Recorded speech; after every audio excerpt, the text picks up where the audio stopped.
As I was asking God what I need to share this morning, He put in my mind the word sleep. The Bible uses the word sleep more than any other word for death. In fact, I've been in a Bible college studying the Bible full time. Only early this morning I understood the Bible talks in 9 books compares death to sleeping. And I'm so glad that Mama is sleeping. No, that is the biblical term for death. He is sleeping. Now each time the Bible mentions that philosophy that death is equal to sleep, now we can ask ourselves a question. So I'm not going to preach a sermon. I'm going to read the scripture from these 9 different books, and I'm going to ask a question. And that question will serve as introspection for each one of us listening to this, and more of us who might be listening to this via video. First, in Acts chapter 7 verse 16, the Bible says, talking about Stephen, and falling to his knees, Stephen cried out with a loud voice, "Lord, do not hold this sin against them." And when he said this, he fell asleep. Okay, Stephen fell asleep. Okay, that's the question. The question that we must ask ourselves is, what will you be still doing when you die? Stephen was forgiving people. Forgiving the most impossible people to forgive. So the question that comes to each one of us listening to this is, if Stephen fell asleep, what was he doing when he fell asleep? He was forgiving the most impossible people on earth in his life. The people were throwing stones at him. So will we be forgiving people when we die, or holding on to grudges? Will we be watching porn or clothing naked people? That's a question that we must ask ourselves. The second book, 1 Thessalonians chapter 4, 13, 14, 15, 3 times the Bible uses the word sleep in relation to death. But I'll just read one verse. 1 Thessalonians 4:13. But we do not want you to be uninformed, brothers, about those who are asleep, that you may not grieve as others who do not have any hope. Okay, this reference to which compares sleep to death is in relation to the return of Jesus. Okay, in fact 1 Thessalonians 4 is a beautiful chapter on the return of the Lord Jesus Christ. C.B. read that passage, and it's a favorite passage for many people who are going through loss, going through families experiencing the death of a loved one. So the question that we must ask ourselves is, what will happen to us when Jesus returns? The Bible proclaims that Jesus will return over 300 different times. So Jesus, now 2 things can happen. One, we can die, or Jesus will return. Any one of this can happen in any second. Okay, let's assume that we are not going to die and Jesus returns. So if Jesus returns, so will we be thrilled or will we be terrified? When Jesus returns, and He can return anytime, the Bible proclaims, so will we be thrilled or will we be terrified? That's the second question. The third book that compares sleep to death, 1 Corinthians chapter 15, verses 18 and 20. I want to read, verse 18. 1 Corinthians 15, verse 18. There he appeared to more than 500 brothers at one time, and most of whom are still alive, though some have fallen asleep. Apostle Paul is saying, 500 people saw Jesus resurrected with their naked eyes. And he says some of them are still alive, and some of them are sleeping or are dead. Okay. Now, I want to ask this question. Some of us, especially the younger generation, this question is directed to us. Are we thinking that we will never die? Because Paul says some of them who saw Jesus, they died, some of them are alive. But are we living a life as if we will never die? Okay, and the thing is, even if you have seen the resurrected Jesus with your naked eye, you can still die. We can have the best of health, we will still die. We would have had the greatest of spiritual experiences, like seeing Jesus with our naked eye, we can still die. Death is a universal leveler. So let us be conscious that one day we will all have to die. In fact, there's another place in the Bible says, death is the way of all the earth. It's the way of all the earth. Okay, the fourth book, Gospel of Matthew, chapter 27, verse 52. The tombs, 27:52, the tombs were also open, and many bodies of the saints who had fallen asleep were raised. Saints who had fallen asleep were raised. Okay, so the saints who died, they were dead and buried, but when Jesus went to the cross, the Bible says they were resurrected. So the question to us is, do we think that we die and somebody buries us in the grave, we will stop existing?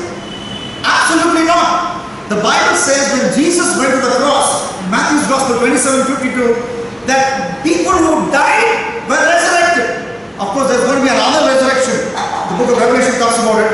But it already happened. When Jesus went to the cross, people dead were resurrected. So let's not fool ourselves thinking that after we die and get buried, life ends. There is an eternal heaven. There's also an everlasting hell of conscious torment. Okay, and then the fifth book, John chapter 11 and verse 11. John chapter 11 verse 11. After saying these things, he said to them, our friend Lazarus, these are words of Jesus. You know, Jesus says, our friend Lazarus has fallen asleep, and I'll go to awaken him. You know, even today, Jesus is here in this church. He looks at dear mom and says, our friend, Mr. Nyadagura, has fallen asleep. I will go awaken him. The only difference is he will awaken him on the day of resurrection.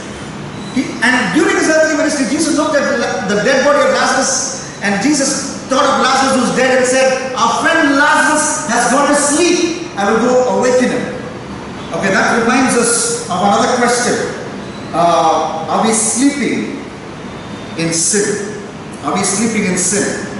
Mark 11:36, the Bible says, lest he come suddenly, talking about the second coming, lest he come suddenly and find you asleep. You know, the word sleep has so many connotations in the Bible.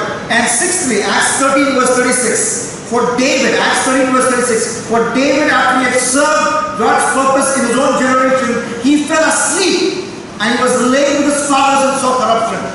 So after David served God's purpose in his generation, he fell asleep. So God sent us to this earth with a purpose. None of us are born because of an accident. You know, even before we entered our mother's womb, my mommy is sitting in front of me. But even before my daddy and mommy came together and I entered my mommy's womb, I was in the mind of God. God had a plan for Duke, that he will go to this earth and grab the Google generation from going to Gehenna. That's my ministry. What about you? What is God's plan for your life? Okay, so God plans that you will exist for a generation. Okay, 40 years or 50 years of active adult life. So David fulfilled God's plan for his generation. And then he slept. So what is God's plan for you in your generation? Are you fulfilling that? So that's a question we must ask ourselves. That's a question we must ask ourselves.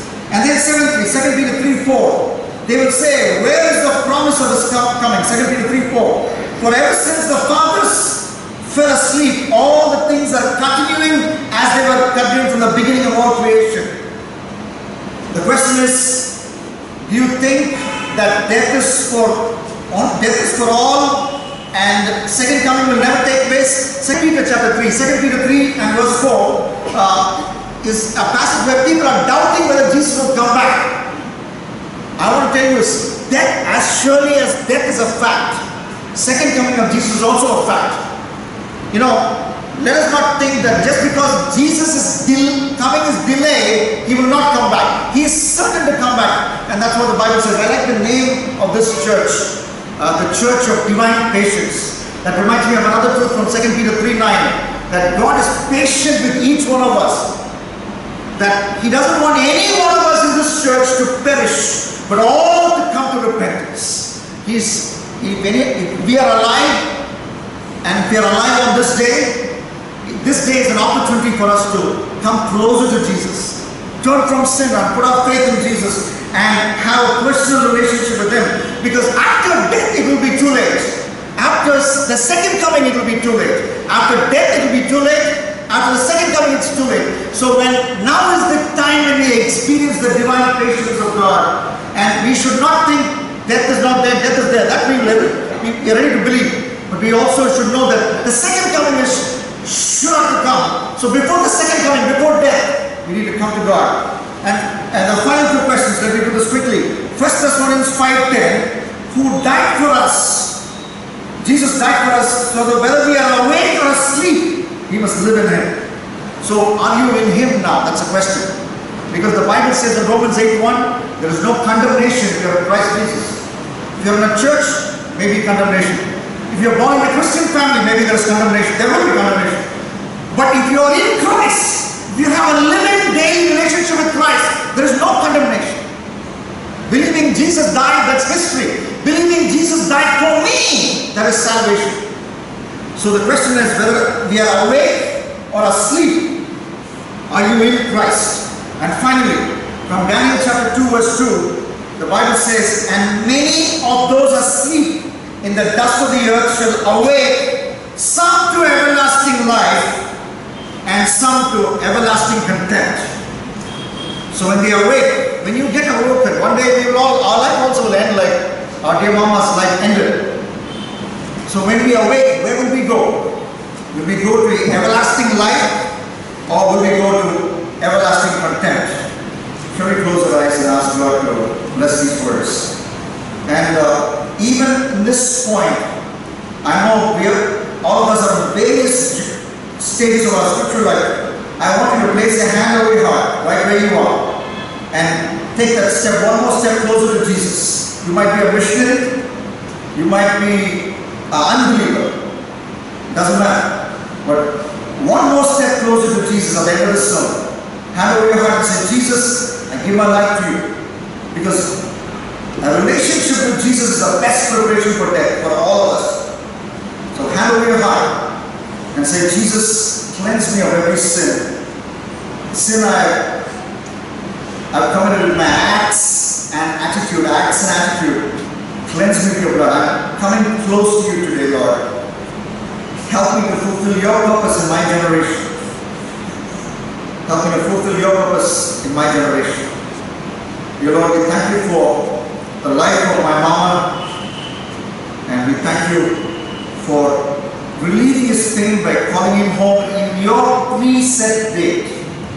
In our human understanding, we thought this date would have been good, that date would have been good, but this was your time. We thank you for his full life. We pray that you continue to comfort the immediate members of our family and the family at large. Lord, I pray that even as we go and sow him, thank you for that imagery in your word. We're not going to bury him, we're going to sow him, O Lord. Lord, we are going to sow him in the ground. I pray that that also will bring glory to your name. We thank you. We ask all this with thanksgiving in Jesus' name. Amen.